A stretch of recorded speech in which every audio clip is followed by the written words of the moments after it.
জন্মাষ্টমীর এই ভিডিওটাতে প্রায় 1000-এরও বেশি কমেন্ট আমি পেয়েছি এবং তার মধ্যে 400 থেকে 500টা কমেন্ট শুধু এইটা নিয়েই যে আমি ঠাকুরকে কেন কাগজের থালাতে ভোগ নিবেদন করেছি। তার মধ্যে তো একজন এমনও লিখেছে যে এই কাগজের প্লেটগুলো নাকি মুরগির পালক দিয়ে তৈরি হয়। মানে সিরিয়াসলি আমার সত্যিই এটা জানা নেই। তবে আমি এটা অবশ্যই জানি যে ঠাকুরকে সবসময় কাঁসা পিতলের বাসনেই কিন্তু ভোগ নিবেদন করা হয়। ছোটবেলা থেকে বাড়িতে তেমনটাই দেখেছি এবং এখনো কিন্তু সেই রিচুয়ালটাই বাড়িতে ফলো হয়।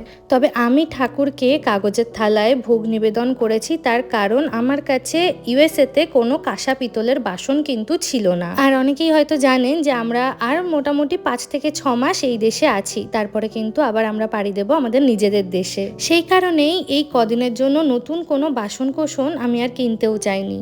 তবে হ্যাঁ, আমি এটা জানি যে ঠাকুরের জন্য ভক্তি ভরে শুদ্ধ মনে যদি কিছু করা হয়, তাতে যদি একটু খুঁতো থাকে তাহলে কিন্তু ঠাকুর তাতে কিছু মনে করে না। আর সর্বোপরি ঠাকুর তো সবটাই জানে যে আমি কি করছি, কেন করছি এবং কিসের জন্য করছি।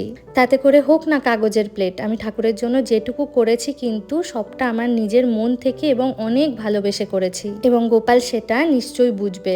এবারে অনেকেই কিন্তু কমেন্টগুলো ভালোভাবেই করেছেন যে এইভাবে ঠাকুরকে কাগজের প্লেটে দিতে নেই, কিন্তু কিছু মানুষ এত রুডভাবে কমেন্টগুলো করেছে যে আমি এই ভিডিওটা বানাতে বাধ্য হলাম। তো যাই হোক, সেই সব খারাপ কমেন্টগুলোকে উপেক্ষা করে যারা অনেক অনেক শুভ বার্তা আমাকে কমেন্টের মাধ্যমে জানিয়েছেন তাদেরকে জানাই অনেক ধন্যবাদ।